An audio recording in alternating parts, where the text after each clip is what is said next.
歡迎收聽提神百香果靈修頻道，願神嘅話語成為你嘅導引。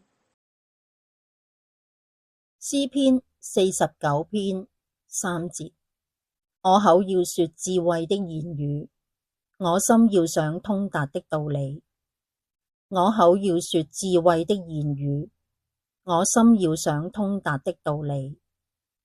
神啊，願你賜我哋智慧嘅心，使我哋能數算自己嘅日子，不虛度年日。願聖靈更新我哋嘅心思意念，除去當中嘅偏情。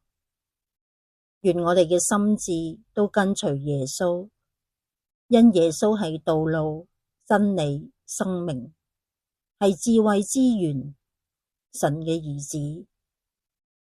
願我哋喺基督裏明白生命嘅意義同埋價值，活出神所喜悅嘅人生。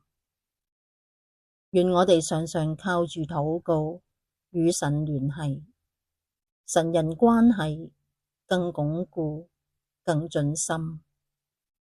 奉耶穌基督聖名禱告，阿們。